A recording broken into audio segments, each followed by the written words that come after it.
बड़े बड़े पुलों और विशाल इमारतों को देखकर अक्सर मन में ये सवाल आता है कि आखिर इतने भारी भरकम ढांचे हवा में टिके कैसे रहते हैं। आज के इस विश्लेषण में हम बिल्कुल यही समझने वाले हैं। चलिए आज बात करते हैं निर्माण जगत के उन छुपे हुए हीरोज की जिन्हें कंक्रीट कवर ब्लॉक कहा जाता है। जब भी हम रोजमर्रा की जिंदगी में किसी विशाल ओवरब्रिज को देखते हैं तो सबसे पहले क्या नजर आता है? शायद वो भारी भरकम खंभे, मीलों लंबी सड़कें या फिर उसमें लगा हजारों टन लोहा, है ना? ऐसा सोचना बिल्कुल नॉर्मल है कि इन विशाल स्ट्रक्चर्स को थामे रखने वाली चीजें भी उतनी ही विशाल होंगी। लेकिन क्या सच में सिर्फ ये बड़े हिस्से ही पुल को सुरक्षित रखते हैं? इसका जवाब आपको थोड़ा हैरान कर सकता है। तो चलिए सबसे पहले समझते हैं इन छोटे ब्लॉक्स और उनकी इस बहुत बड़े काम को। कंस्ट्रक्शन में छोटी छोटी चीजें कितनी अहम होती हैं, ये बात हमारे स्रोत के इस सीधे से कोट से एकदम साफ हो जाती है।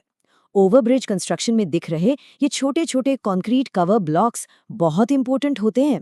असल में ये ब्लॉक्स अक्सर बड़े बड़े स्टील के जालों के बीच कहीं छुप जाते हैं, लेकिन सच मानिए इनकी अहमियत किसी भी विशाल खंबे से जरा भी कम नहीं है।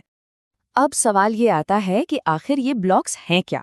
अगर बहुत ही आसान शब्दों में कहें तो ये कंक्रीट के वो छोटे छोटे टुकड़े होते हैं जो भारी स्टील रीइंफोर्समेंट को, यानी उस लोहे के पूरे ढांचे को उसकी बिल्कुल सही जगह पर लॉक करके रखते हैं।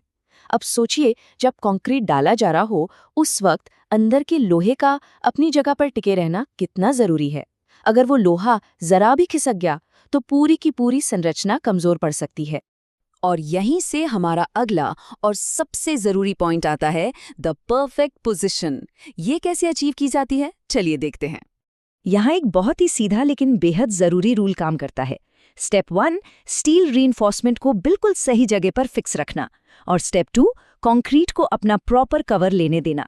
मजे की बात यह है कि पहला स्टेप दूसरे के लिए एकदम अनिवार्य है। मतलब अगर ब्लॉक ने स्टील को सही जगह पर नहीं रोका तो कंक्रीट कभी भी उसे पूरी तरह से ढक ही नहीं पाएगा। यहाँ सबसे ज्यादा ध्यान देने वाली चीज सिर्फ स्टील को पकड़ना नहीं है, बल्कि उचित कंक्रीट कवर तैयार करना है। उचित कवर का सीधा सा मतलब ये है कि लोहे के चारों तरफ कंक्रीट की एक एकदम बराबर और सही परत होनी चाहिए। अगर लोहा जरा सा भी कंक्रीट के बाहर झांकने लगा या कह ले कि ठीक से कवर नहीं हुआ तो उसमें जंग लगनी शुरू हो सकती है और फिर वहां से स्ट्रक्चरल दिक्कतें शुरू हो जाती हैं। तो इस पूरी मेहनत का आखिरी रिजल्ट क्या होता है? इसका रिजल्ट है मजबूती और टिकाऊपन। अब ये दोनों शब्द सुनने में भले ही एक जैसे लगें, पर इनका काम अलग अलग है। मजबूती का मतलब है कि वो पुल भारी से भारी ट्रैफिक का वजन बिना किसी परेशानी के सह सके, और टिकाऊपन, इसका मतलब है कि वो मौसम की हर मार को झेलते हुए कई दशकों तक बिना खराब हुए वैसा का वैसा ही खड़ा रहे। और एक सही कंक्रीट कवर ये दोनों ही शानदार फायदे एक ही साथ पक्के कर देता है।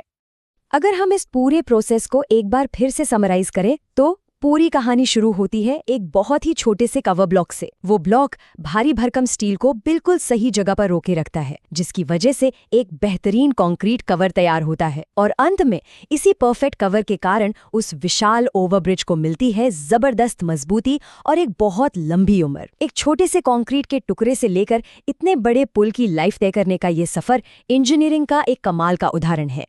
आज के इस विश्लेषण से हमें बुनियादी ढांचे को देखने का एक बिल्कुल नया नजरिया मिलता है। कंस्ट्रक्शन सिर्फ बड़ी मशीनों या हजारों टन लोहे का ही खेल नहीं है, बल्कि ये उन छोटी छोटी बारीकियों का भी कमाल है जो पर्दे के पीछे रहकर सब कुछ संभालती हैं।